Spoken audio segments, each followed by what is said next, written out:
वासुदेवाय ॐ नमो भगवते वासुदेवाय ॐ नमो भगवते वासुदेवाय नारायणं नमस्कृत्य नरं चैव नरोत्तमं देवीं सरस्वतीं व्यासं ततो जयमुदीरयेत् नष्टप्रायेषु भद्रेषु नित्यं भागवत सेवया भगवती उत्तमश्लोके भक्तिर्भवति नैष्टुकी निगमकल्पतरोर्गलितं फलं सुखमुखातमृतद्रवसंयुतं पिबत भागवतं रसमालयं मुहुरहो रसिका भुवि भावुकाः ॐ अज्ञानतिमिरान्धस्य ज्ञानाञ्जनशलाकया चक्षुरुन्मिलितं येन तस्मै श्रीगुरवे नमः श्रीचैतन्यमनोभीष्टं स्थापितं येन भूतले स्वयं रूपकथामाह्यं ददाति स्वपदान्तिकम् वन्देऽहं श्रीगुरो श्रीयुतपदकमलं श्रीगुरून् वैष्णवांश्च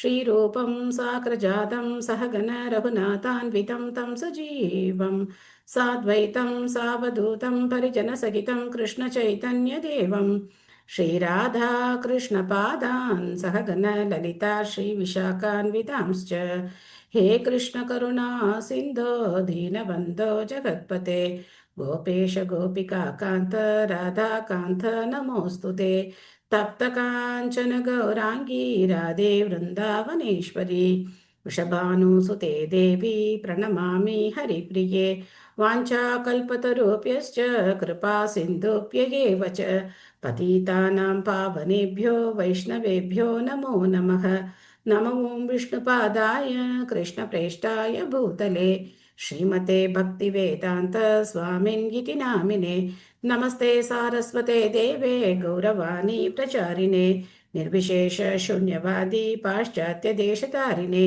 जय श्री कृष्ण चैतन्य प्रभु नित्यानंद श्री अद्वैत गदाधर श्रीवासादि गौर भक्त वृंद हरे कृष्णा कृष्ण कृष्ण हरे हरे हरे राम राम राम हरे हरे मूकं करोति वाचालं पङ्गुं लङ्घयते गिरिवित्कृपातमहं वन्दे श्रीगुरुं दीनधारिणं परमानन्दं माधवं श्रीचैतन्यम् ईश्वरं हरिः ओं तत्सत् कथाञ्चन स्मृते यस्मिन् दुष्करं सुकरं भवेत् स्मरेति प्रीतं श्रीचैतन्यं नमामिथम् ஹரே கிருஷ்ணா.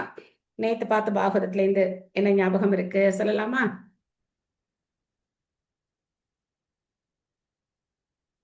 ஹரே கிருஷ்ண மாதாஜி.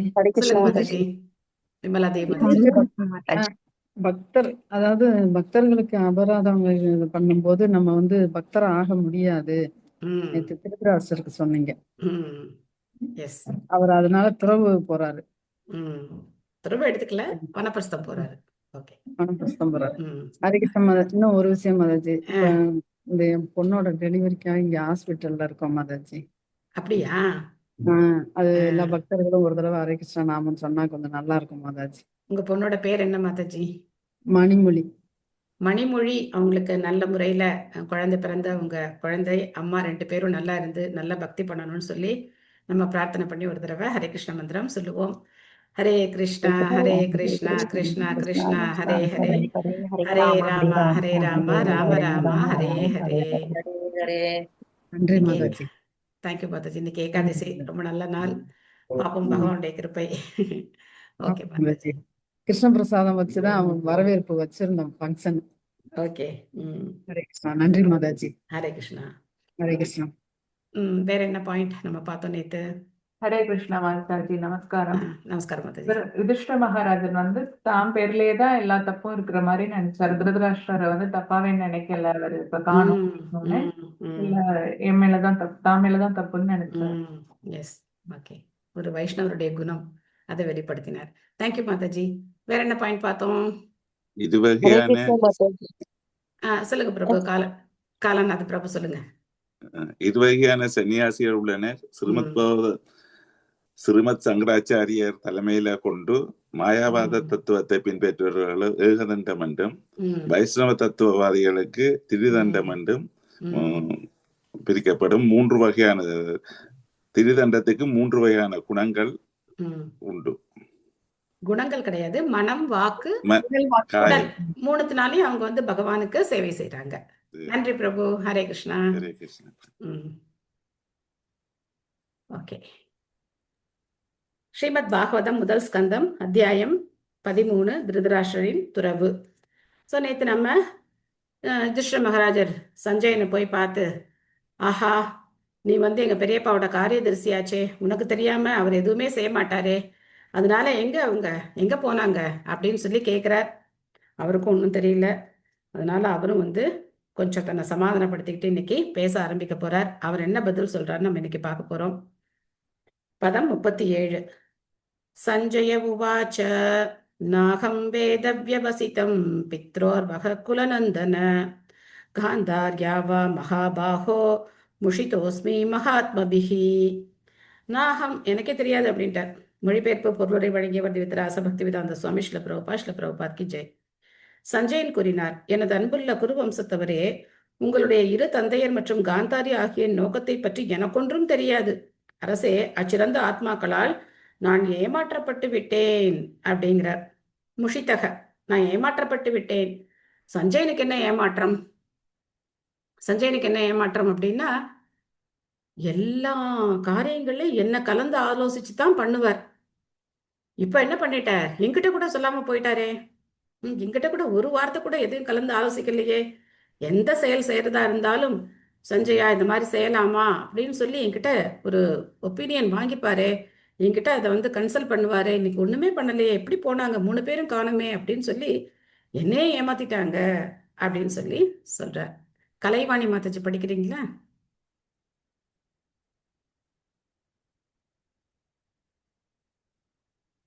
ஓகே, பொன்மணி மாதாஜி படிங்க. ஹரே கிருஷ்ண மாதாஜி. ஹரே கிருஷ்ணா. சிறந்த ஆத்மாக்களுக்கும் பொருளுரை சிறந்த ஆத்மாக்களுக்கும் பிறரை ஏமாற்றக்கூடும் என்பது ஆச்சரியம்தான். ஆனால் சிறந்த ஆத்மாக்கள் உயர்ந்த நோக்கத்திற்காக பிறரை ஏமாற்றுவது உண்மையே. துரோணாச்சாரியரின் முன் பொய் சொல்லும்படி யுதிஷ்டருக்கும் கிருஷ்ணர் அறிவுரை கூறினார். அதுவும் உயர்ந்த நோக்கத்திற்காகவேயாகும். பகவான் அதை விரும்பியதால் அதுவே உயர்ந்த நோக்கமாயிற்று. பகவானை திருப்திப்படுத்துவதோ ஒருவரது உண்மையான தகுதியாகும். மேலும் தன் உத்தியோக கடமையால் பகவானை திருப்திப்படுத்துவதோ வாழ்வின் மிக உயர்ந்த புரணத்துவமாகும். அதுவே கீதை 18.46 மற்றும் பாகவதத்தின் 1.2.13 தீர்ப்பாகும். திருதராஷ்டிரரின் சொந்த உரிமையாளராக சஞ்சயன் எப்பொழுதும் அவருடனேயே இருந்த போதிலும் திருதராஷ்டிரர், விதுரர் மற்றும் காந்தாரி ஆகிய மூவரும் அவர்களது தீர்மானத்தை சஞ்சயனிடம் வெளிப்படுத்தவில்லை. தன்னிடம் கலந்து ஆலோசிக்காமல் திருதராஷ்டிரரால் எதையுமே செய்ய முடியாது என்று தான் சஞ்சயன் எண்ணியிருந்தார். ஆனால் திருதராஷ்டிரர் வீட்டை துறந்து பரம ரகசியம் என்பதால் சஞ்சயனுக்கும் கூட அதை அறிவிக்க அவரால் இயலவில்லை. சனாதன கோஸ்வாமியும் கூட ஸ்ரீ சைத்தன்ய மகாபிரபுவை சென்று காண்பதற்காக சிறை காவலாளியை ஏமாற்றினார். அவ்வாறு தான் ரகுநாதன் தாஷா கோஸ்வாமியும் அவரது புரோகிதரையும் மாதாஜி ஹரிபோல். ரகுநாத தாச கோஸ்வாமி, ரகுநாத தாச கோசசாமி சொல்லக்கூடாது, கோஸ்வாமி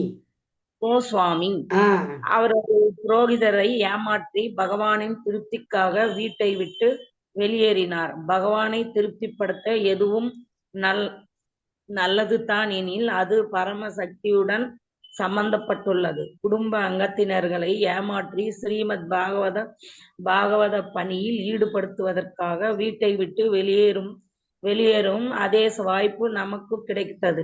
இப்படி ஏமாற்றுவது உயர்ந்த நோக்கத்தை அடைவதற்கு தேவையாக உள்ளது. இத்தகைய உன்னதமான வஞ்சனையால் எபிரிவினருக்கும் இழப்பில்லை. ஹரே கிருஷ்ணா. பிரிவினருக்கும் இழப்பில்லை. ஹரே கிருஷ்ண மாதாஜி. ஹரே கிருஷ்ணா. நன்றி மாதாஜி. தேங்க்யூ. பரவாயில்ல. நான் புது வார்த்தைகள், கோஸ்வாமி, அந்த மாதிரி பேரெல்லாம் நமக்கு புதுசா இருக்கு. பரவாயில்ல, உங்களுடைய முயற்சி பாராட்டுறதுக்கு கூடியது. இங்கே படிக்கணும்னு ஆசைப்படுறீங்க, படிச்சிங்க, நல்லா தான் படிச்சிங்க, ஒன்றும் பிரச்சனை இல்லை. ஸோ இங்கே என்ன சொல்ல வர்றார் பிரபுபாதர் அப்படின்னா, இந்த மாதிரி ஏமாத்துறது கூட சில சமயத்தில் நல்லது தான். எதுக்காக ஏமாத்தணும்?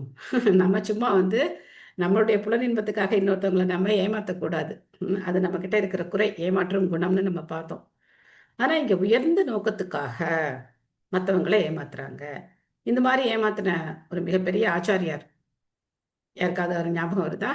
இந்த மாதிரி ஏமாத்தினவர் மிகப்பெரிய ஆச்சாரியார் ஒருத்தர் ஏமாத்திருக்கார். பிரபுபாதா ராமானுஜர். ராமானுஜர். எஸ், ராமானுஜர்.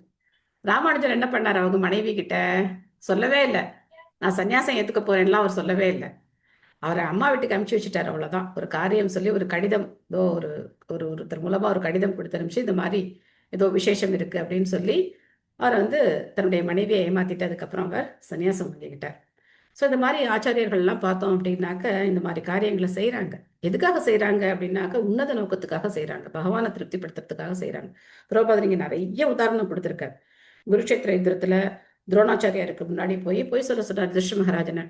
என்ன போய் சொல்ல சொன்னாரு? அஸ்வத்தாமன் இறந்துட்டான் அப்படின்னு சொல்ல சொன்னார். ஏன்னா அவருடைய பையன் அஸ்வத்தாமன் மேல அவருக்கு அவ்வளவு பிரியம் இருக்கு. அஸ்வத்தாமன் இறந்துட்டான் அப்படின்னு சொல்லி அதை கேட்டார் அப்படின்னா துரோணாச்சாரியார் வந்து செயலற்று போயிடுவார். அவரால் அதுக்கப்புறம் வந்து அந்த போர்க்களத்துல மும்மரமா சண்டை போட முடியாது, நம்ம துரோணரை அடைச்சிடலாம் அப்படின்னு சொல்லி கிருஷ்ணர் வந்து ஒரு பிளான் பண்றார். பட் யுதிஷ்ட மகாராஜர் என்ன பண்றாரு? பொய்யெல்லாம் நான் சொல்ல மாட்டேன்ப்பா அப்படிங்கிறார். சரி, பொய்யெல்லாம் சொல்லாத அப்படின்னு சொல்லிட்டு பக்கத்துல ஒரு யானை, அஸ்வத்தாமன் ஒரு யானை இருக்கு, அந்த அஸ்வத்தாமன் அப்படிங்கிற யானையை வதம் பண்ணி, அப்போ அஸ்வத்தாமன் அப்படிங்கிற யானை இருந்துருச்சு அப்படின்னு சொல்றார். ஸோ யானைன்னு சொல்லும்போது கிருஷ்ணன் வந்து அவரை டைவர்ட் பண்ணி விட்டுறார். பட் துரோணாச்சாரியா இருக்காது, அஸ்வத்தாமன் இறந்துட்டான் அப்படிங்கிற மாதிரி கேட்குது. இது நம்ம பார்க்கலாம். அதே மாதிரி சனாதன கோஸ்வாமி ஞாபகம் இருக்கா? 6 கோஸ்வாமிகள் பேரு.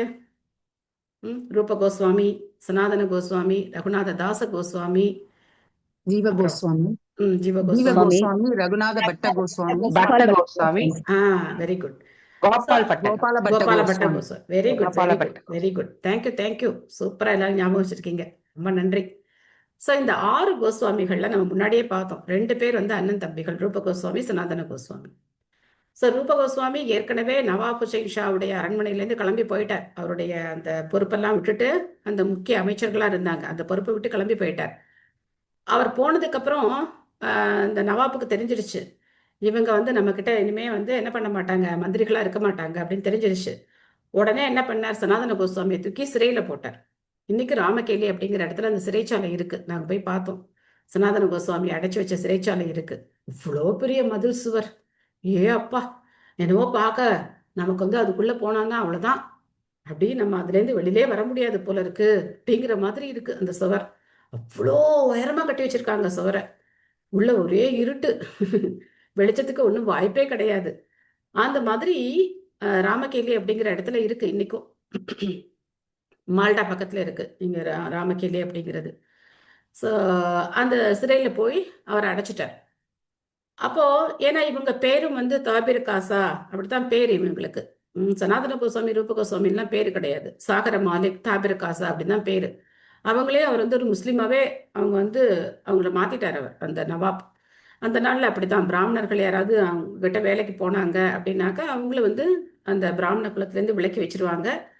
அவங்கள வந்து யாரும் அதுக்கப்புறம் அந்த பிராமணர்களுடைய சமூகத்தில் சேர்த்துக்க மாட்டாங்க. ஸோ அந்த மாதிரி இருந்த காலம். அப்போ அந்த வாசல்ல காவலாளி இருக்கார். ரூப கோஸ்வாமி இவருக்கு ஒரு கடிதம் எழுதி வச்சிருக்கார். என்ன எழுதி வச்சிருக்கார் அப்படின்னாக்க, கொஞ்சம் பொற்காசுகளை நான் வந்து ஒருத்தட்ட கொடுத்து வச்சிருக்கேன், உன்னுடைய தேவைக்காக நான் கொடுத்து வச்சிருக்கேன், அதனால அதை உபயோகப்படுத்தி நீ எப்படியாவது சிறையிலேருந்து தப்பிச்சு வந்துரு அப்படின்னு சொல்லி அவருக்கு வந்து ஒரு செய்தி அனுப்புறார். அப்போ வாசல்ல இருக்கிற காவலாளி, அவரும் ஒரு முஸ்லீம், அவங்ககிட்ட இவர் சொல்றார். என்ன சொல்றாரு? உன்னை பார்த்தா ரொம்ப நல்லவனா இருக்கியே, நீ வந்து மத கோட்பாடுகள் எல்லாம் ரொம்ப சரியா கடைபிடிக்கிறேன்னு நினைக்கிறேன், கரெக்டா நீ ஒரு நாளைக்கு 5 தடவை தொழுகிற, எல்லாம் பண்ற. அப்புறம் முக்கியமான ஒரு காரியம் இருக்கே, நீ வந்து புனித யாத்திரை போகணும்னு சொல்லியிருந்த இல்லையா? அப்போ உனக்கு பணம் தேவைப்படுமே, நான் வந்து உனக்கு என்ன பண்றேன், பொற்காசுகள் கொடுக்குறேன், நீ வந்து புனித யாத்திரைக்கு போயிட்டு வா, அது மாதிரி நானும் போகணும், எப்படியாவது என்ன நீ தப்பிக்க விட்ட அப்படின்னாக்க உனக்கு அந்த ஒரு புண்ணியமும் வந்து சேரும். ஏன்னா அவங்களுக்கு கடமை இருக்கு இல்லையா, மெக்காவுக்கு போகணும் அப்படிங்கிறது அவங்க கடமை, முஸ்லீம்களுக்கு அது இருக்கு. ஸோ அதனால நீ போகிறதுக்கு நான் உதவி செய்கிறேன், நீ எனக்கு உதவி செய் அப்படின்னு சொல்றார். இவர் பார்க்குறார், இவர் பெரிய மந்திரின்னு தெரியும், இவர் கீழே இவர் வேலை பார்த்துருக்கார், மந்திரின்னு தெரியும். ஆனால் இப்போ ராஜா தூக்கி சிறையில் போட்டிருக்கார் தெரியும், ரொம்ப இவர் சொன்ன வார்த்தையை கரெக்டாக காப்பாற்றுவார்னு தெரியும். அப்போ இவர் சொல்றார், இல்லை இல்லை, மன்னருக்கு தெரிஞ்சதுன்னா என்ன பண்ணுவாரு, என்ன கொண்டு போட்டுருவாரே உன்னை வெளியில விட்டா அப்படிங்கிறார். இவர் சொல்றார், ஓகே இவருக்கு தெரிஞ்சு போச்சு, இவனா மந்திரி இல்லையா, அந்த மதிநுட்பம் கூட இல்லாம எப்படி மந்திரியா இருக்க முடியும், சரி இந்த பொற்காசு பத்தல அவனுக்கு அப்படின்னு சொல்லிட்டு திரும்ப சொல்ற, இல்ல இல்ல இன்னும் கொஞ்சம் நான் அவனுக்கு சேர்த்து கொடுக்குறேன் அப்படிங்கிற. அவனே ஒரு மாதிரியா, நீங்களும் மத கடமைகள் எல்லாம் நிறைவேற்றுறது தான் போகணும்னு சொல்றீங்க, நானும் முயற்சி பண்றேன் அப்படின்னு கொஞ்சம் ஒத்துக்கிறேன். சரி ஓகே, டீல் முடிஞ்சு போச்சு. அப்ப என்ன பண்றாரு, நீ என்ன செய், என்னை என்னுடைய சங்கிலி எல்லாம் இந்த கையிலெல்லாம் விலங்கு போட்டு கட்டி வச்சிருப்பாங்க இல்லையா, நீ அதை அவுத்து விட்டுரு. அப்புறம் ராஜா கேட்கும்போது என்ன செய், நான் காலம்புற காலை கடன்லாம் கழிக்கிறதுக்காக என்னை வெளியில நீ கூட்டிட்டு போயிருக்கும் போது நான் கங்கையில குதிச்சிட்டேன்னு சொல்லிடு அப்படின்னு அவனுக்கு ஒரு ஐடியாவும் சொல்லி கொடுத்துட்டு அவர் அந்த சிறையிலேருந்து தப்பிச்சு வந்துடுறார். ஸோ சனாதன கோஸ்வாமி இந்த மாதிரி நவாபுடைய ஆட்சியிலேருந்து தப்பிச்சு வந்தார். அதுக்கப்புறம் நேரான பாதையில கூட வராம ரொம்ப ஒரு கடினமான பாதையை தேர்ந்தெடுத்து அவர் பகவான சைத்தன்ய மகாபிரபு பார்க்கறதுக்காக வரார். அந்த கதை நம்ம இன்னொரு சமயத்துல டீட்டெயிலா பார்ப்போம். நம்ம முன்னுரை படிக்கும் போதே இதெல்லாம் கொஞ்சம் கொஞ்சம் பார்த்துருக்கோம். அதே மாதிரி ரகுநாத தாச கோஸ்வாமி, அவரும் பார்த்தோம் அப்படின்னாக்கா மிகப்பெரிய ஜமீன்தாருடைய மகன் ரகுநாத தாச கோஸ்வாமி. அவர் என்ன பண்றாரு, ஒவ்வொரு முறையும் வீட்டை விட்டு ஏதாவது ஒரு சொல்லிட்டு தப்பிச்சு வந்துடுறார். ஆனா அவங்க அப்பா பின்னாடியே ஆள் அனுப்பி என்ன பண்ணுவார், திரும்ப அவரை இழுத்துட்டு வீட்டில் வச்சிருவார், திரும்ப அவர் போவார், திரும்ப கூட்டிட்டு வந்துடுவார். ஸோ இப்படியே அவருடைய வாழ்க்கை நடந்துட்டு இருந்தது. கடைசியில பாணிஹாட்டி அப்படிங்கிற இடத்துல அவர் நித்யானந்த பிரபு சரணடைகிறார். அற்புதமான ஒரு ஃபெஸ்டிவல் அங்கே நடக்குது, பாணிஹாட்டி திருவிழா. அப்போ பார்த்தோம் அப்படின்னாக்க சைத்தன்ய மகாபிரபு, நித்யானந்த பிரபு, அதுக்கப்புறம் அங்கே இருக்கிற எல்லா பக்தர்கள், சைத்தன்ய மகாபிரபு அங்கே நேராக வரல, பட் நித்யானந்த பிரபு தான் அங்கே இருக்கார். மற்ற பக்தர்கள் எல்லாரும் இருக்காங்க. அவங்க எல்லாருக்கும் ரகுநாத கோஸ்வாமியே தெரியாது. ஆனா இவருக்கு சைத்தன்ய மகாபிரபு சரணடையணும்னு ரொம்ப ஆசை. பட் நித்யானந்த பிரபுக்கு அவர் தெரியும். அதனால அவர் சொல்றார், அங்க ஒரு திருடன் இருக்கான் கூட்டிட்டு வாங்கங்கிறார். அங்க ஒரு திருடன் ஒளிஞ்சிருக்கான் கூட்டிட்டு வாங்க அப்படிங்கிறார். ஏன்னா அவர் தூரத்துல இருந்து பார்த்துட்டு இருக்கார். ஸோ யார் திருடன் இருக்கா, நம்ம எல்லாரும் பக்தர்கள் தானே இங்க இருக்காங்க, எல்லாம் வைஷ்ணவர்கள் தானே இருக்காங்க, எங்க திருடன் இருக்கா அப்படின்னும் போது அப்போ அவர் சுட்டி காட்டி சொல்றாரு, அவர் தான் திருடன், யோசிச்சுட்டு வாங்க அப்படிங்கிறார்.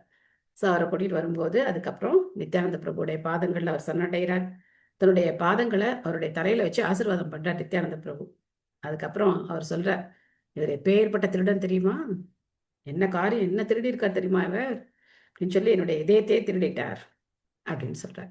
ஸோ நித்யானந்த பிரபுடைய கருணை கிடைச்ச உடனே ரகுநாத தாச கோஸ்வாமியால சைத்தன்ய மகாபிரபுவோட சேர முடிஞ்சது. அதுக்கப்புறம் அவங்க அப்பா தேடி வரல, அவர் வீட்டை விட்டு திரும்ப கிளம்பி வந்துட்டார். அதுக்கப்புறம் ஜெகநாத் புரியில சைத்தன்ய மகாபிரபுவை சந்திக்கிறார்.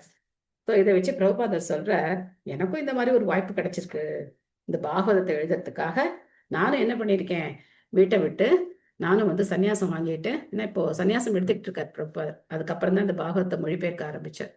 இந்த காரியத்தை நானும் இப்போ பண்ணிட்டு இருக்கேன் அப்படின்னு சொல்றார். ஆனா இந்த மாதிரி ஏமாத்துனதுனால யாருக்கும் எந்த விதமான ஒரு இழப்பும் கிடையாது. உலகத்துக்கே மிக பெரும் நன்மை, உலகத்துக்கே மிகப்பெரிய நன்மை. ராமானுஜர் எப்படி வந்தார், அந்த மாதிரி நம்ம இங்க எல்லா பக்தர்களை பத்தியும் பார்த்தோம். ஸ்ரீல பிரபுபாதர் சன்னியாசம் ஏத்துக்கிட்டார். அவருக்கு மகள் இருந்தாங்க, திருமணம் செய்யணும், மகன்கள் இருந்தாங்க, அவங்களுக்கு உண்டான வாழ்க்கைக்கு உண்டானதெல்லாம் அவர் செஞ்சு கொடுக்கணும். ஆனா அவர் இதை பத்தியும் பார்க்கல. உயர்ந்த நோக்கத்துக்காக வீட்டை விட்டு அவர் வெளியேறி சன்னியாசம் ஏத்துக்கிட்டார். அத்தா ஜகாம பகவன் நாரதக சகதும் புருஹு பிரத்யுத்தாயாபீவத்யாக சானுஜோ அப்சயன் முனீம். மொழிபெயர்ப்பு. சஞ்சயன் இவ்வாறு பேசிக்கொண்டிருக்கும் போது பகவானின் தூய பக்தரான ஸ்ரீ நாரதர் அவரது தம்புராவுடன் அங்கு எழுந்தறினார். யுதிஷ்டிர மகாராஜனும் அவரது சகோதரர்களும் ஆசனங்களிலிருந்து எழுந்து வணங்கி அவரை முறையாக வரவேற்றனர். திரும்ப நாரதர் வந்திருக்கார். நம்ம நாரதரை எங்க பார்த்தோம், பாகவதத்துல எப்ப பார்த்தோம், ஞாபகம் இருக்கா? மகாராஜாக்கு, பிரகலாத மகாராஜாக்கு கதை ஸ்டோரி சொன்னாரு. நம்ம எங்க பார்த்தோம், கிருஷ்ணரோட அரண்மனைக்கு போனோம். எங்கெங்கயோ போறீங்களே, நம்ம எங்க பார்த்தோம் பாகவதத்துல நாரதரை? நாரதருடைய கதைகள் பத்தி முதல்ல தெரிஞ்சுக்கணும். பேசுனது ம் இவர் ம், துருவ வியாசர் ஒரு மகாராஜர்கிட்ட ஒரு இதா ஏதாவது சொல்ல ஹரிகிருஷ்ண ஆரம்பிச்சாரு. மாதாஜி துருவ மகாராஜுக்கு அவர் உபதேசம் பண்றதுக்காக எங்கெங்கயோ போறீங்கப்பா எல்லாரும். நாரதருடைய ஆ? ஐந்தாம் பஞ்சம காண்டத்துல கூட ஐந்தாம் காண்டம்லாம் நம்ம இன்னும் படிக்கவே இல்லையே. நம்ம ஃபர்ஸ்ட் கேண்டோட அத்தியாயம் மாதாஜி, முதல் அத்தியாயம் பிறவியில மாதாஜி. எப்படி ஆ, இருந்தாருன்றதெல்லாம் நாரதரோட பார்க்கணும். பழைய முதல் பிறவி அப்பாடா முதல் பிறவி முதல் பிறவி அப்பாடா வந்து சேர்ந்தோம் நம்ம. அவருடைய முந்தைய பிறவியில ஒரு வேலைக்காரனுடைய ஒரு மகனா இருந்தார். பக்தி வேதாந்திகள் அங்க வந்து தங்கி இருந்தாங்க. அவங்க அம்மா அவங்களுக்கு சேவை செஞ்சிட்டு இருந்தாங்க. நாரதரும் அவருக்கு போய் சேவை செஞ்சார். அந்த சின்ன பையனா இருந்து அவரும் சேவை செஞ்சார். அவங்களுடைய உபதேசங்களை கேட்டார். அடுத்த பிறவியில அவர் நாரதரா மாறினார். இது ஒண்ணு. அதுக்கப்புறம் எங்க பார்த்தோம்? வியாசதேவர் வந்து மனசு வருத்தமா இருக்கும்போது வெரி குட். அப்ப வந்து நாரதர் என்ன பண்ணார்? அவருக்கு இந்த பாகவதத்தை எழுத சொல்லி சொன்னார். சோ அப்போ நாரதர் வந்தார். நம்ம நாரதரை பார்த்தோம். அதனால நமக்கு இப்போ பாகவதம் கிடைச்சிருக்கு இல்லையா? வியாசதேவர் மனசு ரொம்ப வருத்தப்பட்டு இருந்தார். என்னடா அது, என்னுடைய அவதார நோக்கமே நிறைவேறலையே, எனக்கு ஏன் திருப்தி ஏற்படல, எல்லா சாஸ்திரங்களையும் நான் எழுதிட்டேனே அப்படின்னு சொல்லும்போது அவர் வந்து சொன்னார், என்ன பண்ணி வச்சிருக்கீங்க, எல்லாம் ஒரே குழப்பமா பண்ணி வச்சுட்டீங்களே. ஏற்கனவே மக்கள் வந்து புலனின்பத்துல பைத்தியம் பிடிச்சு அலையிறாங்க. நீங்க அதை இன்னும் ஜாஸ்தி பண்ணி விட்டீங்க. அப்ப எப்படி உங்களால திருப்தியா இருக்க முடியும்? நேரடியான பகவானையும் பகவானுடைய பக்தியை பத்தி சொன்னாதானே மக்களுக்கு வந்து அது போய் சேரும். நீங்க ஏன் வந்து இந்த கர்மகாண்ட விஷயங்களையே அவ்வளோ பெருசா வேதங்கள்ல கொடுத்து வச்சிருக்கீங்க அப்படின்னு சொன்னோடனே அதுக்கப்புறம் வியாசர் வந்து மெடிடேஷன் பண்ணி இந்த ஸ்ரீமத் பாகவதத்தை நமக்கு கொடுத்தார். ஸோ அடுத்தது இப்போ நம்ம நாரதருடைய என்ட்ரி எங்கே பார்க்குறோம். அதனால நாரதருக்கு ஜாய். ஓகே, பொருளுரை. சித்ரா மாதாஜி படிக்கிறீங்களா? நான் படிக்கிறேன் மாதாஜி. படிங்க. பொருளுரை வழங்கிய பக்திவேதாந்த சுவாமி பிரபுவாதருக்கு ஜெய். தேவரிஷி நாரதர் பகவானின் மிகவும் அந்தரங்கமான பக்தர் என்பதால் அவர் இங்கு பகவான் என்று வர்ணிக்கப்படுகிறார். பகவானின் அன்பு தொண்டில் உண்மையாக ஈடுபட்டுள்ளவர்கள் பகவானையும் அவரது மிகவும் அந்தரங்கமான பக்தர்களையும் சமமாக நடத்துகின்றனர். இத்தகைய அந்தரங்கமான பக்தர்கள் பகவானுக்கு மிகவும் பிரியமானவர்களாக உள்ளனர். ஏனெனில் பகவானின் புகழை பரப்புவதற்காக இவர்கள் எல்லா இடங்களுக்கும் பிரயாணம் செய்து பக்தி இல்லாதவர்களை பகவானின் பக்தர்களாக மாற்ற மிகவும் பாடுபடுகின்றனர். ஜீவன் பகவானின் அங்கம் என்பதால் அவனால் நாத்திகனாக இருக்க முடியாது. ஆனால் நாத்திகனை போல் உள்ள ஜீவன் வாழ்வின் பக்குவ நிலையில் இல்லை என்பதை புரிந்து கொள்ள வேண்டும். பகவானின் தூய பக்தர்கள் இத்தகைய மாயைக்குட்பட்ட ஜீவன்களை மாயையிலிருந்து விடுவிப்பதால் பகவானுக்கு இவர்கள் பிரியமானவர்கள் ஆகின்றனர். நம்பிக்கையற்றவர்களையும் பக்தி இல்லாதவர்களையும் மாற்றுவதற்காக பகவானின் பெருமைகளை உண்மையாக பிரச்சாரம் செய்பவரை விட தமக்கு அதிக பிரியமானவர் வேறொருவரும் இல்லை என்று கீதையில் பகவான் கூறுகிறார். நாரதரை போன்ற இத்தகைய சிறந்த பக்தர்களுக்கு பகவானுக்கு அளிக்கும் அதே மரியாதையை அளிக்க வேண்டும். வீணையை வாசித்துக் கொண்டு பகவானின் பெருமைகளை பாடுவதை தவிர வேறு இல்லை நாரதருக்கு. சாரி மதன். எனவே கிருஷ்ண மகாராஜனும் அவரது சகோதரர்களும் நாரதரை போன்ற ஒரு தூய பக்தரை வரவேற்பதில் முன்னுதாரணமாக விளங்கினர். எப்படி வரவேற்றிருக்காங்க அப்படின்னு நம்ம பார்க்கலாம். ஸோ அவர் வந்து இவங்கெல்லாம் உட்கார்ந்துருக்காங்க அரசர்கள்.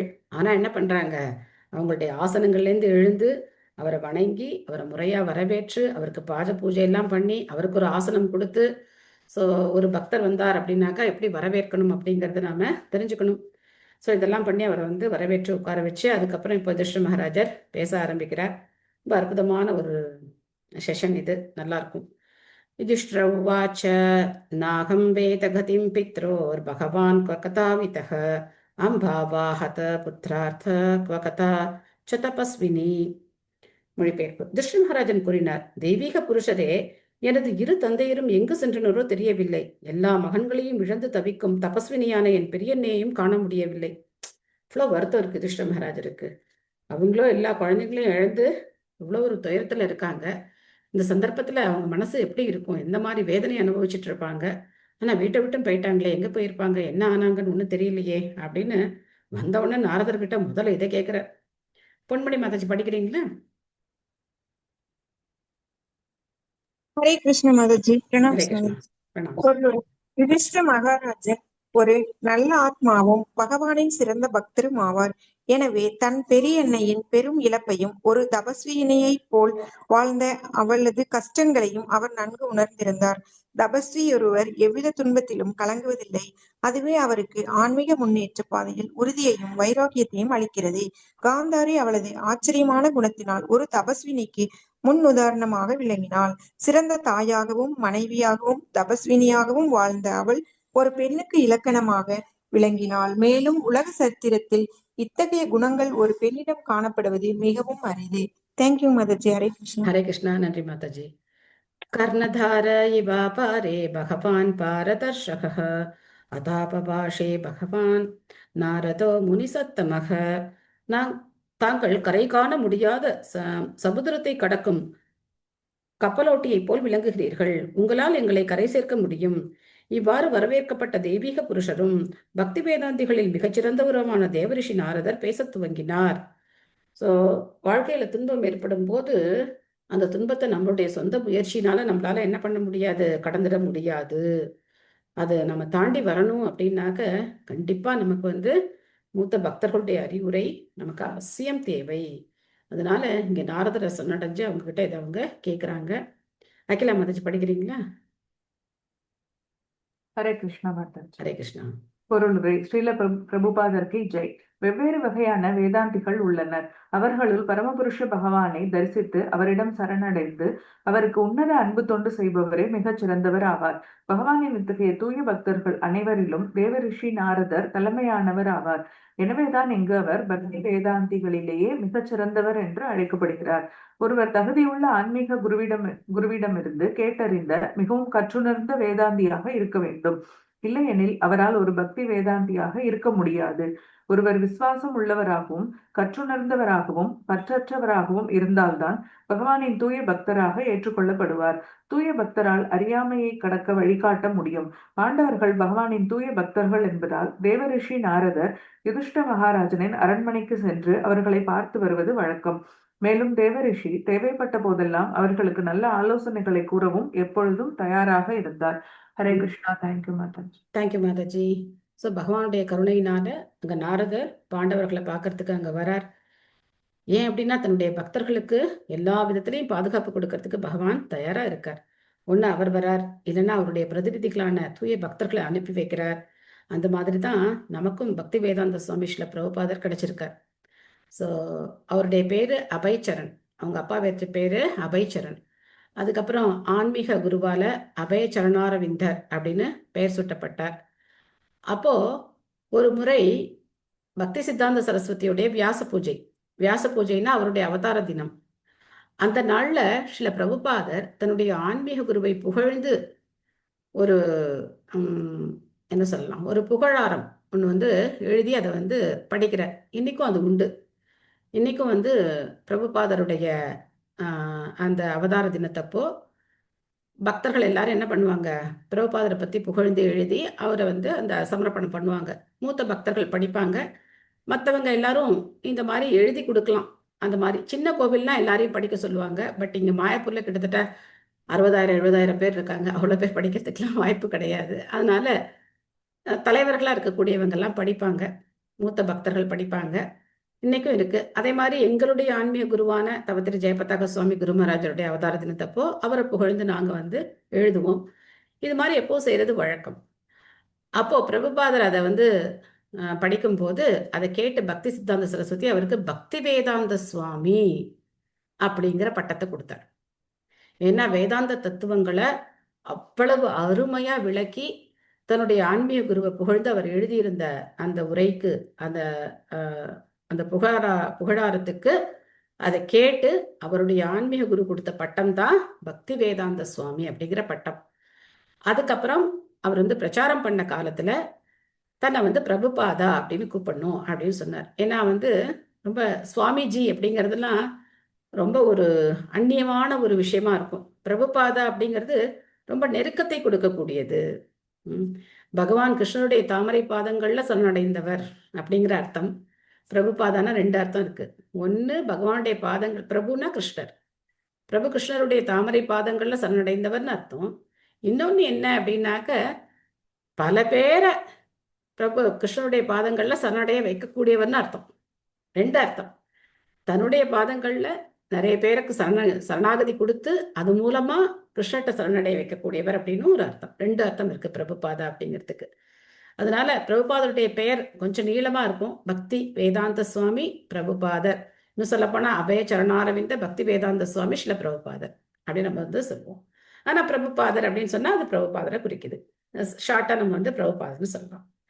ஸோ இந்த பக்தி வேதாந்த பட்டம் அவருக்கு அப்போ கொடுக்கப்பட்டது, அவருடைய ஆன்மீக குருவால கொடுக்கப்பட்டது.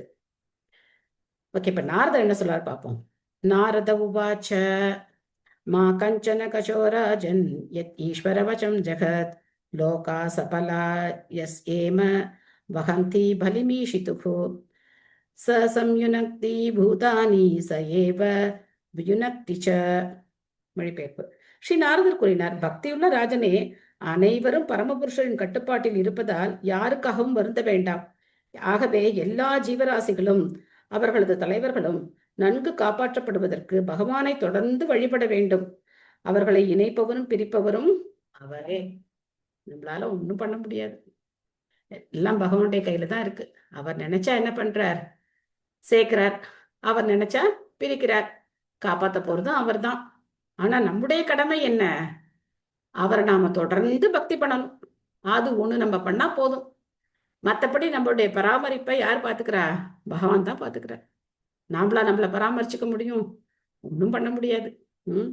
ஆனா நம்மளுடைய கடமைகள் நம்ம சரியா செஞ்சு அது மூலமா நம்ம பகவானை திருப்திப்படுத்தணும். பகவானை திருப்திப்படுத்துற மாதிரி நம்மளுடைய கடமைகளை நாம செய்யணும். சம்பூர்ண மாதாஜி படிக்கிறீங்களா? படிக்கிறேங்க மாதாஜி. ஹரே கிருஷ்ணா. ஹரே கிருஷ்ணா. ஸ்ரீல பிரபுபாதற்கு பொருளறி வழங்கிய ஸ்ரீல பிரபுபாதற்கு ஜெய். இந்த ஜட உலகிலோ அல்லது ஆன்மீக உலகிலோ உள்ள எல்லா ஜீவராசிகளும் பரமபுருஷ பகவானின் கட்டுப்பாட்டில் உள்ளனர். இப்பிரபஞ்சத்தின் தலைவரான பிரம்மதேவரிலிருந்து அற்பமான எறும்பு வரையுள்ள அனைவரும் பகவானின் கட்டளைப்படிதான் நடக்கின்றனர். இவ்வாறாக பகவானின் கட்டுப்பாட்டுக்கு அடங்கி நடப்பதே ஜீவராசியின் இயற்கையான நிலையாகும். மூடர்களான ஜீவராசிகள், குறிப்பாக மனிதர்கள், பகவானின் சட்டத்தை மீறுகின்றனர். இதனால் அவர்கள் அசுரர்களாக கருதப்பட்டு தண்டிக்கப்படுகின்றனர். பகவானின் கட்டளைப்படி ஒரு ஜீவராசி ஒரு குறிப்பிட்ட நிலையில் வைக்கப்படுகிறான். மீண்டும் அவரது கட்டளைப்படி அல்லது அவரது பிரதிநிதிகளின் கட்டளைப்படி அவர் வேறொரு நிலைக்கு மாற்றப்படுகிறான். பிரம்மா, சிவன், இந்திரன், சந்திரன், யுதிஷ்டிர மகாராஜன் அல்லது நவீன சரித்திரத்தில் இடம்பெற்ற நெப்போலியன், அக்பர், அலெக்சாண்டர், காந்தி, சுபாஷ் மற்றும் நேரு ஆகிய அனைவரும் பகவானின் சேவர்களாவர். பகவானின் ஆணைப்படியே அவர்கள் ஒரு குறிப்பிட்ட நிலையில் வைக்கப்பட்டு பிறகு மீண்டும் வேறொரு நிலைக்கு மாற்றப்படுகின்றனர். அவர்களில் ஒருவரும் சுதந்திரமானவர் அல்ல. இத்தகைய மனிதர்கள் பகவானின் உயர்வை மதிக்காமல் அவரை எதிர்த்த போதிலும் இவர்கள் ஜட உலக சட்டங்களுக்கு இன்னும் அதிகமாக உட்படுத்தப்பட்டு இன்னும் அதிக துன்பங்களை அனுபவிக்கின்றனர். எனவே ஒரு முட்டாள்தான் கடவுள் இல்லை என்று கூறுவான். யுதிஷ்டர் தமது தந்தையரும் பெரியண்ணையும் எங்கோ சென்று விட்டதை குறித்து மிகவும் கவலைப்பட்டார். எனவே தான் இந்த அப்பட்டமான உண்மையை பற்றி அவருக்கு உபதேசிக்கப்பட்டது. திருதராஷ்டிர மகாராஜன் அவரது கடந்த கால கர்மங்களுக்கேற்ப அந்நிலையில் வைக்கப்பட்டார். கடந்த காலத்தில் அவருக்கு அளிக்கப்பட்ட கர்ம பலன்களை அவர் ஏற்கனவே அனுபவித்து விட்டார். ஆனால் அவரது நல்ல அதிர்ஷ்டத்தினால் எப்படியோ விதுரர் அவருக்கு தம்பியாக கிடைத்திருந்தார். விதுரரின் உபதேசத்தினால் அவர் ஜட உலக கணக்குகளை எல்லாம் முடித்துவிட்டு முக்தியை தேடி சென்று விட்டார். சாதாரணமாக இன்பத் துன்பங்களின் தொடரை ஒருவர் திட்டங்களால் மாற்றிவிட முடியாது. காலத்தின் சூட்சமமான ஏற்பாட்டின் கீழ் வரும் இன்ப துன்பங்களை அனைவரும் ஏற்றுக்கொள்ளத்தான் வேண்டும். அவற்றை தடுக்க முயல்வதில் பயனில்லை. எனவே முக்தியடைய முயற்சிப்புதான் சிறந்ததாகும். மேலும் மனிதனின் மனம் மற்றும் புத்தியாகவே விருத்தி அடைந்த நிலையில் இருப்பதால் அவனுக்கு மட்டுமே இந்த தனிப்பட்ட உரிமை அளிக்கப்பட்டுள்ளது. மனித உருவில் உள்ள வாழ்வில் மட்டுமே வெவ்வேறு வேத உபதேசங்கள் அளிக்கப்படுகின்றன. முன்னேற்றம் அடைந்துள்ள மனித புத்தியை துஷ்பிரயோகம் செய்பவன் இப்பிறவியிலோ அடுத்திலோ பல வகையான துன்பங்களில் புகுத்தப்பட்டு தண்டிக்கப்படுகிறான். எப்படித்தான் பகவான் அனைவரையும் அடக்கி ஆள்கிறார். ஹரே கிருஷ்ணா. தேங்க்யூ மாதாஜி.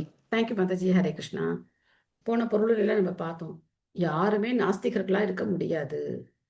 ஏன்னா பகவான் ஜீவன்கள் வந்து பகவானுடைய அம்சம் அப்படின்னு பார்த்தோம்.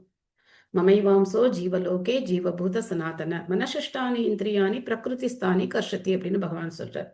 என்னுடைய அம்சம், என்னுடைய குழந்தைகள் அப்படின்னு சொல்றார். அவங்க எப்படி நாஸ்திகர்களா இருக்க முடியும்? பகவானுடைய குழந்தைகள் எப்படி நாஸ்திகர்களா இருக்க முடியும்? அப்போ இங்க பிரபுபா சொல்ற, இந்த மாதிரி அவங்க தவறான பாதைக்கு போய் அவங்க வந்து பகவானை ஏற்க மறுக்கும் போது, ஒண்ணு பகவான் நேரடியா தண்டிக்கிறார், இல்லைன்னா அவருடைய பிரதிநிதிகளான தேவர்களால தண்டிக்கப்படுகிறார்கள். தேவர்கள் தண்டிக்கிறாங்க. ஜட இயற்கை யார் கட்டுப்படுத்துறா? பல்வேறு தேவர்கள் தானே கட்டுப்படுத்துறாங்க. அந்த தேவர்களால தண்டிக்கப்பட்டு அவங்க கீழான பிறவிகளுக்கு போறாங்க. நரக வாழ்க்கையை அனுபவிச்சு அதுக்கப்புறம் கீழான பிறவிகளுக்கு போறாங்க. பிரபுபாத் பெரிய லிஸ்ட் கொடுத்துருக்காரு. இந்த மாதிரி எல்லாம் இருக்காங்க. அலெக்சாண்டர், நெப்போலியன், என்ன பக்தர்களா இவங்கெல்லாம்? கிடையாது இல்லையா? அவங்க அவங்க மனம் போன போக்குப்படி உலகத்தை ஆட்சி பண்ணி கட்டுப்படுத்தணும்னு நினைக்கிறாங்க. ஸோ அதனால இயற்கையுடைய சட்டங்களால அவங்க கடுமையா தண்டிக்கப்படுவாங்க அப்படிங்கிறத சொல்றார்.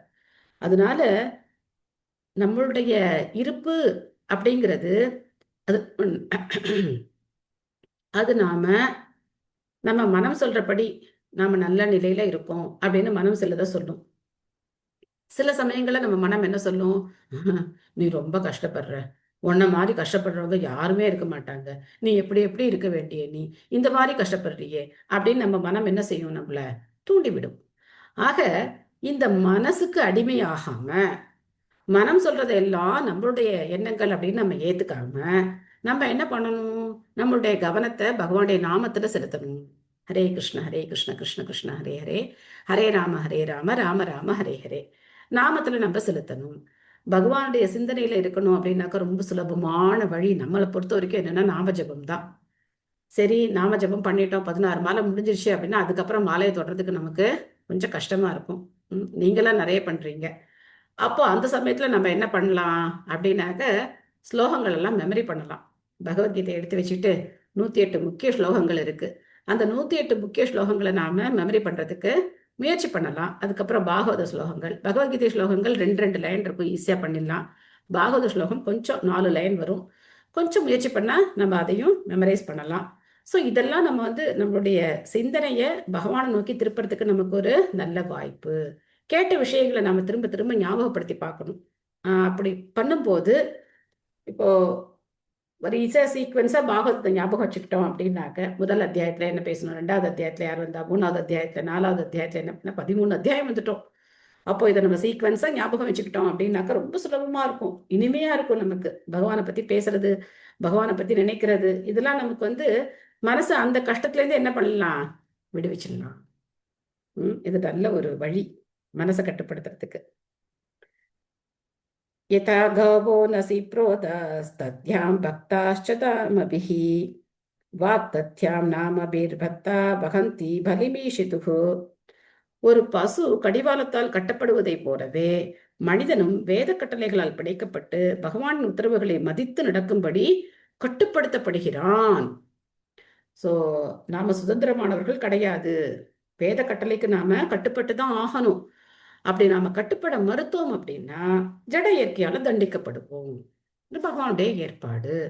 எப்படி ஒரு பசு வந்து கடிவாளம் போட்டு கட்டி வச்சிருக்காங்களோ அந்த மாதிரி மனிதன் வந்து வேத கட்டளைகளால பிணைக்கப்படுகிறான். வேதமே தெரியாது, அப்புறம் எங்க இருந்து வேத கட்டளையில நான் சுதந்திரமானவன், என்னை யாரும் கட்டுப்படுத்த முடியாது, நான் நினைச்சா என்ன வேணா பண்ணலாம், என்கிட்ட எல்லா சக்தியும் இருக்கு. இதுதான் இன்னைக்கு நவீன ஒரு மனநிலை. எதுக்கு கட்டுப்பாடு? யார் கட்டுப்படுத்துறா? நாங்கெல்லாம் கட்டுப்பட மாட்டோம் அப்படின்னு நினைக்கிறாங்க. பட் என்ன பண்ணிதான் ஆகணும்? இயற்கைக்கு கட்டுப்பட்டு தான் ஆகணும், ஜட இயற்கைக்கு கட்டுப்பட்டு தான் ஆகணும், வேற ஒன்றும் வழி கிடையாது. ஓகே, செல்வகுமாரி மாதாஜி படிக்கிறீங்களா? எஸ் மாதாஜி, படிக்கிறேன் மாதாஜி. ஹரே கிருஷ்ணா மாதாஜி. ஹரே கிருஷ்ணா. மொழிபெயர்ப்பு மற்றும் பொருளுரை வழங்கிய ஸ்ரீல பிரபுபாதருக்கு ஜெய். மனிதன், மிருகம் மற்றும் பறவை போன்ற ஒவ்வொரு ஜீவனும் தான் சுதந்திரமானவன் என்று நினைக்கிறான். உண்மையில் பகவானின் உறுதியான சட்டங்களிலிருந்து யாரும் விடுபட்டவர் அல்ல. எந்த சூழ்நிலையிலும் பகவானின் சட்டங்களை மீற முடியாது என்பதால் அவை கடுமையானவை ஆகும். மனிதன் இயற்றிய சட்டங்களை மீறி தப்பித்து கொள்ள முடியும், ஆனால் பகவானின் சட்டங்களை மீற முடியாது. பகவானின் சட்டத்தை சிறிதளவே மீறினாலும் அது பேராபத்தை விளைவித்துவிடும். பகவானின் இத்தகைய சட்டங்கள் பொதுவாக மத கோட்பாடுகள் எனப்படுகின்றன. எல்லா இடங்களிலும் மத கோட்பாடுகள் ஒரே மாதிரியாகவே உள்ளன. அவற்றை யாரும் மீற முடியாது. அதுவே பௌதிக வாழ்வின் நிபந்தனையாகும். ஜட உலகில் உள்ள எல்லா ஜீவராசிகளும் பந்தப்பட்ட வாழ்வை தாங்களாகவே தேர்வு செய்து பௌதிக இயற்கையின் சட்டங்களில் சிக்கிக் கொண்டுள்ளனர். பகவானின் சட்டப்படி நடக்க ஒப்புக்கொள்வதே பந்தத்திலிருந்து விடுபடுவதற்கான ஒரே வழியாகும். ஆனால் மாயையின் பிடியிலிருந்து விடுபடுவதற்கு பதிலாக அவர்கள் வெவ்வேறு பெயர்களினால் கட்டுப்பட்டு விடுகின்றனர். இப்படியாக பிராமணர்கள், சத்திரியர்கள், வைசியர்கள், சூத்திரர்கள், இந்துக்கள், முகமதியர்கள், இந்தியர்கள், ஐரோப்பியர்கள், அமெரிக்கர்கள், சீனர்கள் போன்ற இன்னும் பல்வேறு பெயர்களால் அழைக்கப்பட்டு இவர்கள் அவரவர் சாஸ்திர விதிகளின் கீழ் பகவானின் சட்டங்களை நிறைவேற்றுகின்றனர். சமய கொள்கைகளை ஒரு நாடு அரைகுறையாக பின்பற்றுகிறது. அதுவே நாட்டின் சட்டமும் ஆகிறது. இறை உணர்வுக்கு முக்கியத்துவம் கொடுக்காத நாடு பிரஜைகள் கடவுளின் சட்டங்களை மீற அனுமதிக்கிறது.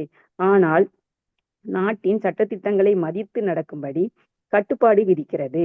இதன் விளைவு என்னவெனில், குறையுடைய மனிதனின் சட்டங்களை பின்பற்றுவதாலும் கடவுளின் சட்டங்களை மீறுவதாலும் மக்கள் அதிகமாக துன்புறுகின்றனர். பௌதிக உலகில் உள்ள ஒவ்வொருவரும் குறையுடையவர்களே. பௌதிகத்தில் மிகவும் முன்னேறிய மனிதனால் கூட குறையற்ற சட்டத்திட்டங்களை வகுக்க முடியாது. மாறாக கடவுளின் சட்டங்களில் இத்தகைய குறைபாடுகள் இல்லை. கடவுளின் சட்டங்களை பற்றி தலைவர்களுக்கு கற்பிக்கப்படுமானால் குறிக்கோள் இல்லாத மனிதர்களை கொண்ட தற்காலிகமான சட்டசபைக்கு என்ன அவசியம் இருக்கிறது? மனிதனின் தற்காலிகமான சட்டங்களின் மாற்றங்கள் தேவைப்படுகின்றன. ஆனால் பூரண புருஷராகிய பகவானால் இயற்றப்பட்ட சட்டங்கள் பூரணமானவை என்பதால் அவற்றில் மாற்றங்கள் தேவையில்லை. மத கோட்பாடுகள் வாழ்வின் வெவ்வேறு சூழ்நிலைகளுக்கேற்ப முக்தியடைந்த பகவானின் பிரதிநிதிகளால் இயற்றப்படுகின்றன. பகவானின் கட்டளைகளை நிறைவேற்றும் பந்தப்பட்ட ஜீவராசிகள் படிப்படியாக பௌதீக வாழ்வின் சிக்கலிலிருந்து விடுபடுகின்றனர். ஜீவராசி பகவானின் நித்திய தொண்டன் என்பதே அவனது உண்மையான சொரூபமாகும். முக்தியடைந்த நிலையில் ஜீவன் பகவானுக்கு உன்னத அன்பு தொண்டை ஆற்றுகின்றான். இதனால் அவன் சில சமயங்களில் பகவானுக்கு சமமான அல்லது அவரையும் மிஞ்சிவிடும் பூரண சுதந்திரம் கொண்ட வாழ்வை அனுபவிக்கிறான். ஆனால் ஜட உலகில் உள்ள ஒவ்வொரு ஜீவராசியும் மற்ற ஜீவராசிகளை அடக்கி ஆள விரும்புகிறான். எனவே இந்த அடக்கி ஆளும் குணமே பந்தப்பட்ட வாழ்வு நீடிப்பதற்கு காரணமாக உள்ளது. எனவே இந்த பௌதிக உலகில் உள்ள ஜீவராசி தான் பகவானின் நித்திய தொண்டன் என்பதை உணர்ந்து அவ்வுறவை புதுப்பித்துக் கொள்வதன் வாயிலாக பகவானிடம் சரணடையும் வரை அவனது பந்தப்பட்ட வாழ்வு தொடர்கிறது. இதுவே பகவத்கீதையின் இறுதி உபதேசமாகும். உலகிலுள்ள மற்றெல்லா அங்கீகரிக்கப்பட்ட சாஸ்திரங்களின் உபதேசமும் இதுவே. ஹரே கிருஷ்ணா மாதாஜி. தேங்க்யூ மாதாஜி. ஹரே கிருஷ்ணா. தேங்க்யூ மாதாஜி. பிரபுபாதர் ஒரு பரந்த கண்ணோட்டத்தை நமக்கு கொடுக்குறாரு. எல்லா மத கோட்பாடுகளும் சொல்றது ஒண்ணுதான். அதாவது டீட்டெயில்ஸ் என்ன சொல்லலாம், டீட்டெயில்ஸ்னா என்ன சொல்றது, அதுல இருக்கிற கடைபிடிக்கிற முறைகள் வேற இருக்கலாம். ஆனா நோக்கம் என்னமோ ஒண்ணுதான். எந்த மதமும் என்ன சொல்லல, நீ இந்த பௌதிக உலகத்துல ரொம்ப சந்தோஷமா நிலைச்சு இங்கே இருக்கலாம் அப்படிலாம் சொல்லல. இப்போ கிறிஸ்தவர்களை எடுத்துக்கிட்டோம் அப்படின்னா அவங்க என்ன சொல்றாங்க, பரமபிதா இருக்கக்கூடிய இடம் ஒண்ணு இருக்கு, அந்த இடத்துக்கு போகணும் அப்படின்னு சொல்றாங்க. முஸ்லிம்ஸும் அதான் சொல்றாங்க. அவங்க அவங்க ஒரு அல்லாஹ் அப்படிங்கிற ஒரு பேர்ல அவங்க சொல்றாங்க. அவங்க கடைபிடிக்கிற முறை வேறையா இருக்கலாம், நம்ம முறை வேறையா இருக்கலாம். ஆனா முடிவு என்னமோ எல்லாரும் சொல்றது என்ன அப்படின்னாக்க பகவானை சரணடையணும். அந்த பகவானுக்கு வேற வேற பேர்கள்ல அவங்க சொல்றாங்க. ஒரு சில பேர் ஒரு சில முறைகளை கடைபிடிக்கிறாங்க. ஆனா நோக்கம் என்னமோ ஒண்ணுதான். அதை சரியா செய்யணும் அப்படிங்கிறார் பிரபுபாதர். அதை நாம சரியா செய்யணும். நீ ஒரு முஸ்லீமா இருக்கியா, அப்போ உன்னுடைய குரான்ல என்ன சொல்லப்பட்டிருக்கோ அதை நீ சரியா கடைபிடிக்கணும். அதுல மாத்தக்கூடாது. அதை மாத்தி என்ன பண்ணக்கூடாது, நம்ம இஷ்டத்துக்கு நம்ம ஏதாவது ஒண்ணு பண்ணக்கூடாது. அப்படிதான் இப்ப எல்லாம் பண்ணிட்டு இருக்காங்க. யாருமே என்ன பண்ணல, சரியா அதை கடைபிடிக்கிறது இல்லை. மத கோட்பாடுகளை யாரும் சரியா கடைபிடிக்கிறது கிடையாது. அப்போ பகவானுடைய சட்டம் இருக்கும் போது நாட்டுக்கு எதுக்கு தனியா ஒரு சட்டம்? அந்த சட்டத்தையே நம்ம எல்லாரும் ஃபாலோ பண்ணா என்ன ஆயிடும், பூரணமாயிடும். ஆனா என்ன பண்றாங்க, பகவானுடைய சட்டத்தை மீறி இவங்க ஒரு சட்டம் போடுறாங்க. இப்போ நம்ம 2 நாள் முன்னாடி கூட டிஸ்கஸ் பண்ணோம், இல்லை நேற்று தான் டிஸ்கஸ் பண்ணுமோ தெரியல, எனக்கு ஞாபகம் இல்லை. ஸோ பார்த்தோம், திருமணத்துக்கு முன்னாடி ஆணும் பெண்ணும் தவறான முறையில் இணையிறது மிகப்பெரிய பாவம் இல்லையா?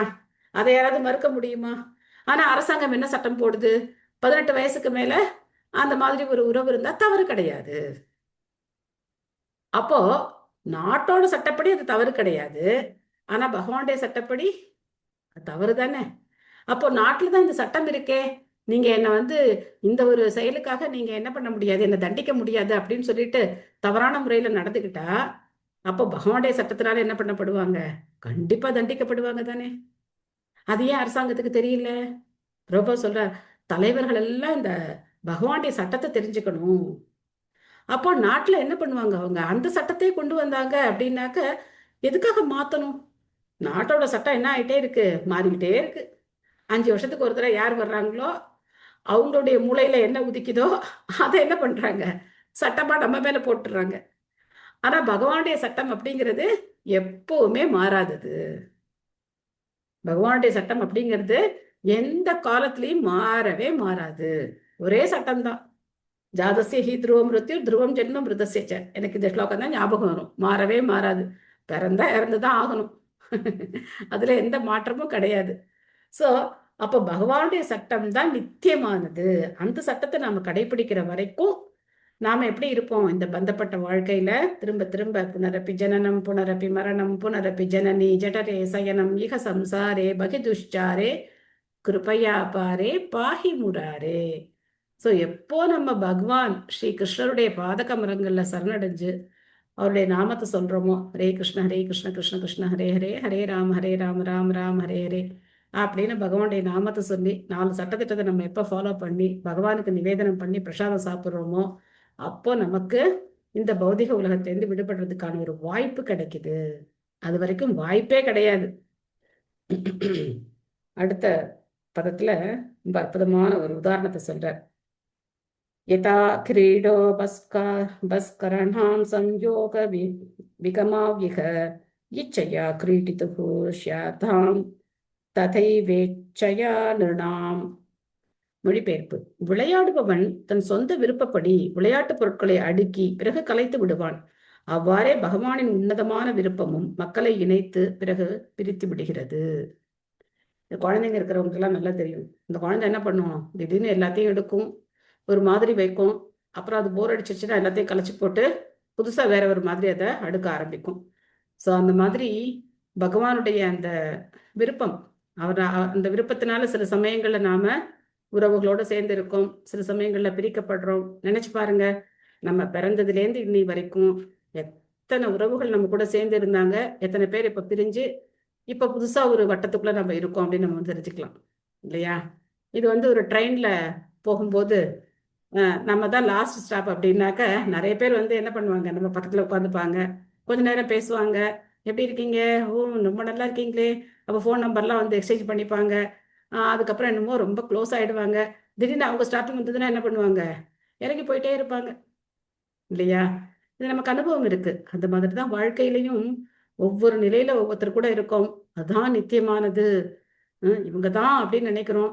ஆனா திடீர்னு பார்த்தா சூழ்நிலை மாறி போயிடுது. அதுக்கப்புறம் வேற உறவுகள் வருது. அப்போ திரும்ப மனம் என்ன சொல்லுது, இவங்க தான் நித்தியமானவங்க, இவங்களோட தான் நம்ம இருக்கோம் அப்படின்னு சொல்லுது. அப்ப கொஞ்ச நாள் கழிச்சு பார்த்தா மாறி போயிடுது. நீங்க பாருங்க, இந்த குழந்தை சின்ன குழந்தையா இருக்கும்போது அம்மாவை விட்டு ஒரு நிமிஷம் கூட பிரியாது.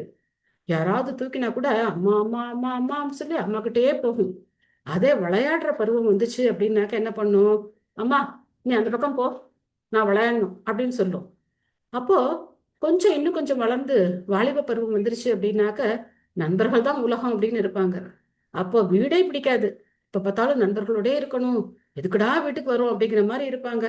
நட்பு வட்டம் தான் ரொம்ப சந்தோஷமா இருக்கிற மாதிரி இருக்கும்.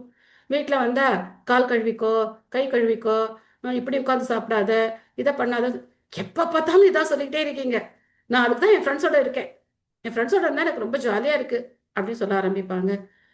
நீ தாண்டா என் கூடவே இருக்கணும்னு சொன்ன, அம்மா அம்மா அம்மா அம்மான்னு என்னையே சுத்திட்டு இருந்த அப்படின்னு நான் சொன்னேன். அதெல்லாம் இப்ப வேண்டாம் அப்படின்னு சொல்லிடுவாங்க.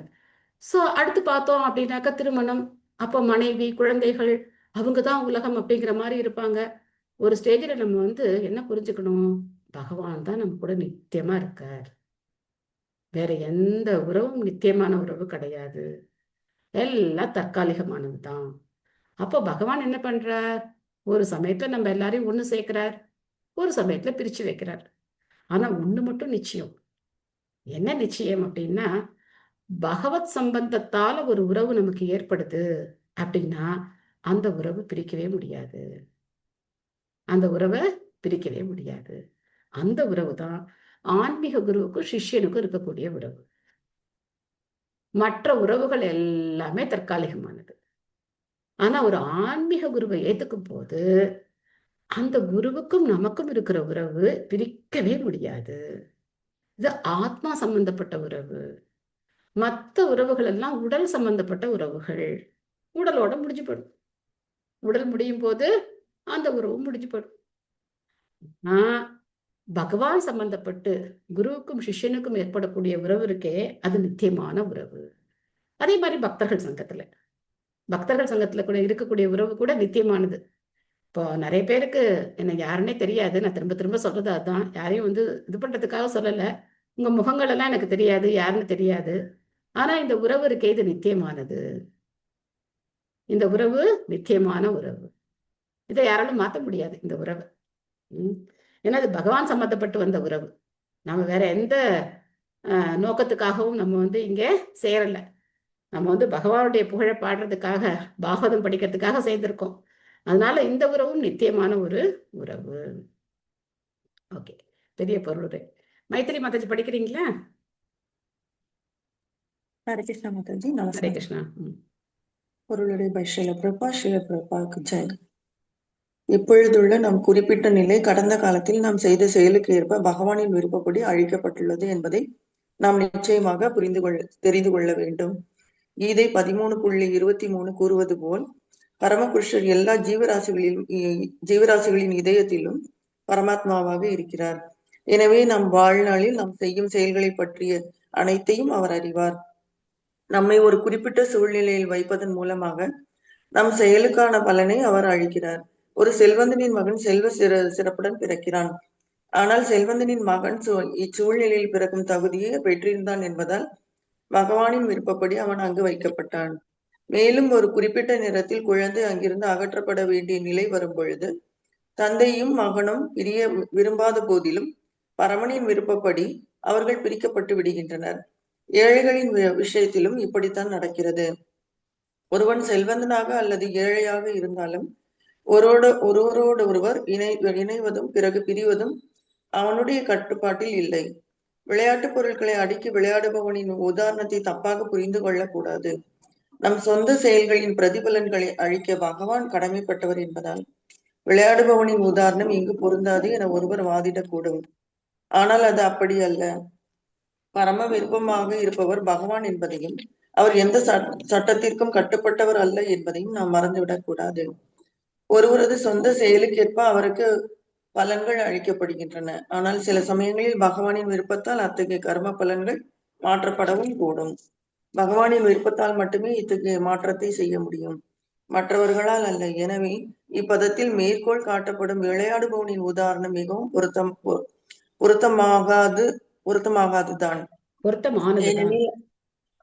பொருத்தமானதுதான். ஏனெனில் அவரது பரம விருப்பப்படி எதை வேண்டுமானாலும் செய்யும் முழு சுதந்திரம் அவருக்குண்டு. மேலும் அவர் பரிபூர்ணமானவர் என்பதால் அவரது எந்த செயல்களிலும் அல்லது பிரதிபலன்களிலும் எந்த தவறும் இருக்காது. ஒரு தூய பக்தர் சம்பந்தப்பட்டுள்ள விஷயத்தில் மட்டுமே கர்ம பலன்களில் இத்தகைய மாற்றங்களை பகவான் ஏற்படுத்துகிறார். தன்னிடம் பூர்ண சரணாகதி அடைந்துள்ள ஒரு தூய பக்தரை எல்லா வகையான பாவ விளைவுகளிலிருந்தும் காப்பாற்றுவதாகவும் இதில் சந்தேகம் இல்லை என்றும் பகவான் பகவத்கீதையில் 9.30-31 உறுதி செய்கிறார். பகவானால் கர்ம பலன்கள் மாற்றப்பட்டதற்கு உலக சரித்திரத்தில் நூற்றுக்கணக்கான உதாரணங்கள் உள்ளன. மற்றவர்களின் கர்ம பலன்களை பகவானால் மாற்ற முடியுமானால் அவரது சொந்த செயலுக்கு அல்லது பிரதிபலனுக்கு அவர் கட்டுப்பட்டவர் அல்ல என்பது நிச்சயம். அவர் பூர்ணமானவரும் சட்டங்களுக்கு எல்லாம் அப்பாற்பட்டவரும் ஆவார். ஹரே கிருஷ்ணா மாதாஜி. ஹரே கிருஷ்ணா. தேங்க்யூ மாதாஜி. ஸோ பிரபா சொல்றார், பகவான் நினைச்சா தன்னுடைய பக்தர்களுடைய கர்ம பலனை மாற்ற முடியும். ஆனா அது யார் சரணாகதி அடைஞ்சிருக்காங்களோ அவங்களுக்கு தான் அதை செய்வார். அதனால தான் சொல்றார், சர்வதர்மான் பரித்தேஜ மாமேகம் சரணம் ரஜ அகம் துவாம் சர்வ பாபேபியோ மோக்ஷயிஷ்யாமி மாஷுச்சக அப்படின்னு சொல்றார். அதை நம்ம நல்லா புரிஞ்சுக்கணும். நமக்கும் பகவானுக்கும் நேரடியான தொடர்பு இப்போ கிடையாது. நாமத்து மூலமா நம்ம பகவானோட தொடர்பு கொண்டிருக்கோம். ஆனா இப்பவே நம்ம உயர்ந்த நிலையை அடைஞ்சிட்டு தான் நம்ம நினைக்க முடியாது. ஸோ தூய பக்தர்களுக்கும் நமக்கும் நிறைய வித்தியாசம் இருக்கு. பகவானுடைய தூய பக்தர்கள் பகவானை தவிர வேற எதையுமே விரும்பாதவர்கள் தான். ஆனா நமக்கு அப்படியா? நமக்கு எத்தனையோ ஆசா பாசங்களோட நம்ம இருக்கோம் இல்லையா? அதனால அந்த நிலையை அடையணும் அப்படின்னு நம்ம வந்து முயற்சி பண்ணணும். ஸோ பிரபா இங்க சொல்றார், எப்படி வந்து ஒரு குழந்தை பெரிய பணக்கார வீட்டுல பிறக்குது, எதுக்காக ஒரு குழந்தை ஏழையான ஒரு வீட்டுல பிறக்குது அப்படின்னா அதனுடைய முன்னாடி பண்ணியிருக்கிற கர்ம பலன். ஒரு ஹாஸ்பிட்டல்ல நம்ம பார்க்கலாம், ஒரே நேரத்துல பல குழந்தைகள் பிறந்தாலும் ஒவ்வொரு குழந்தை ஒவ்வொரு விதமான சூழ்நிலையில வைக்கப்படுது இல்லையா? சில குழந்தைகள் நல்ல உடல் ஆரோக்கியத்தோட இருக்கலாம், சில குழந்தைகளுக்கு ஏதாவது சின்ன பிரச்சனைகள் இருக்கலாம், சில குழந்தைகள் நல்ல அன்பால வரவேற்கப்படலாம், சில குழந்தைகள் வெறுக்கப்படலாம். இதெல்லாம் நம்ம பார்க்கலாம், எத்தனை விதமான மாற்றங்கள் இருக்குன்னு பார்க்கலாம். காரணம் என்ன அப்படின்னா அவங்களுடைய முந்தைய கர்ம வினைகளுக்கு ஏற்ற மாதிரி ஒரு ஒரு சூழ்நிலையில அவங்க வைக்கப்படுறாங்க. ஸோ இந்த விளையாடுறவருடைய உதாரணம் நமக்கு புரியாம இருக்கலாம், ஆனா அவருடைய விருப்பம் எப்படியோ அந்த மாதிரி பகவானும் செயல்படக்கூடியவர், சுதந்திரமானவர். நமக்கு கர்ம பலனைத்தான் அவர் கொடுக்கிறார் அப்படிங்கிறது கிடையாது, அவர் நினைச்சா அதை மாத்தவும் முடியும் அப்படின்னு இங்க பிரபுபாத நமக்கு அதை கிளாரிஃபை பண்றார். ஓகே, நம்மளுடைய நேரம் ஓடி விட்டது. உங்களுக்கு ஏதாவது கேள்விகள், சந்தேகங்கள், கருத்துக்கள் ஏதாவது இருக்கா? இன்னைக்கு படிக்க முடியாதவங்க நாளைக்கு கண்டிப்பா படிக்கலாம், யாரும் வருத்தப்பட வேண்டாம், நாளைக்கு நீங்க படிக்கலாம். மாதாச்சி சொல்லவா மாதாச்சி, படிக்கவா மாதாச்சி? என்ன படிக்க போறீங்க? பாசுரம். கொஞ்சம் வெயிட் பண்ணலாமா? யாருக்காவது ஏதாவது சந்தேகம் இருக்கான்னு கேட்டிருக்கேன். யாராவது? ஓகே, ஒரு நிமிஷம் வெயிட் பண்ணுங்க என்ன. சரிங்க. ஓகே, யாருக்கும் எந்த சந்தேகமும் இல்லை, கருத்துக்களும் இல்லை. ஓகே, சரி. எங்க ஹேமலதா மாதாஜி எங்க போனாங்க? ஹேமலதா மாதாஜி.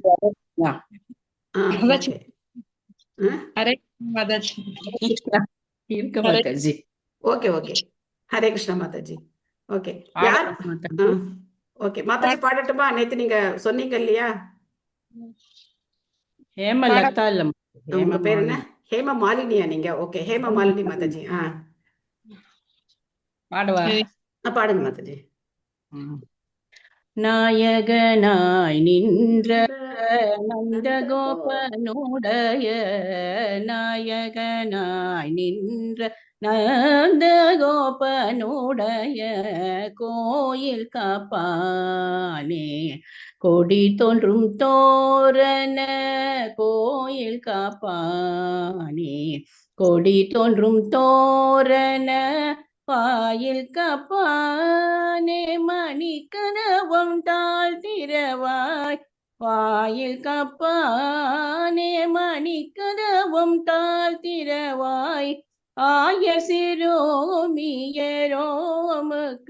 அரை பறை மாயன் மணி வண்ண நென்னலே வாய் நேர்ந்தான், மாயன் மணி வண்ணன் என்னலே வாய் நேர்ந்தான், தூயோமாய் வந்தோம் துயிலெழப்பாடுவான் வாயால் முன்னோ முன்னோ மாற்றாதே அம்மா நீ, வாயால் முன்னோ முன்னோ மாற்றாதே அம்மா நீ, நேய நிலை கதவோம் நீ கேளோரே ஓம்பவாய், நாயகனாய் நின்ற நந்தகோபன். ஆண்டாள் திருவடிகளே சரணம். ஹரே கிருஷ்ண மாதாஜி. ஹரே கிருஷ்ணா. Thank you Mataji, thank you. உங்களுடைய அருமையான குரலினாலும் ஹரே கிருஷ்ண மாதாஜி, அந்த இனிமையான பாடலினாலும் எல்லாரையும் நீங்க ரொம்ப சந்தோஷப்படுத்துறீங்க. நன்றி மாதாஜி. ஹரே கிருஷ்ணா. ஹரே கிருஷ்ண மாதாஜி. நன்றி Mataji. Hare Krishna. Thank you Mataji. Hare Krishna Mataji. Happy new Hare year Krishna. Mataji. ஆமா ஆமா, அது வேற சொல்லணுமே நம்ம எல்லாருக்கும். ஹாப்பி நியூ இயர், புத்தாண்டு வாழ்த்துக்கள். புத்தாண்டு நல்வாழ்த்துக்கள். ஹரே கிருஷ்ண மாதாஜி. ஹரே கிருஷ்ணா. ஹரே கிருஷ்ணா. ஹரே கிருஷ்ணா. யாரோ கரெக்டா சொல்லிட்டாங்க, Krishna conscious happy Krishna conscious year. Okay, Hare Krishna happy Krishna conscious year Mataji. ஆமா மாதாஜி, எல்லாருக்கும் கிருஷ்ணா கான்ஷியஸா இருக்கணும். இந்த இயர்ல நம்மளும் வந்து ஒரு ரெசல்யூஷன் எடுப்போம். நாமெல்லாம் வந்து கிருஷ்ண உணர்வோட இருக்கணும் அப்படின்னு சொல்லி. உணர்வோட இருக்கணும். Yes yes Mataji. ஹரே கிருஷ்ணா, ஹரே கிருஷ்ணா. ஹரே கிருஷ்ணா குட்டீஸ், happy new year. Happy Mataji, happy new year. Thank you. Thank you. Hare Krishna Mataji, happy Hare new Krishna, year. Happy new year. Hare Krishna Mataji, happy new year. Happy new year. Mataji, happy new year Mataji. புத்தாண்டு வந்துருச்சு. Hare Krishna. Happy Krishna conscious Mataji. Thank you Mataji, thank you. Same to you. Hare Krishna, Krishna Krishna, Hare Hare. Hare Rama, Rama Rama, Hare Hare. Hare Krishna, Hare Krishna. Vachapatitanam pavanebhyo Vaishnavebhyo namo namaha. Hare Krishna. Hare Krishna Mataji. Hare Krishna. நன்றி மாதாஜி. என்று கொடுத்துடலாம்.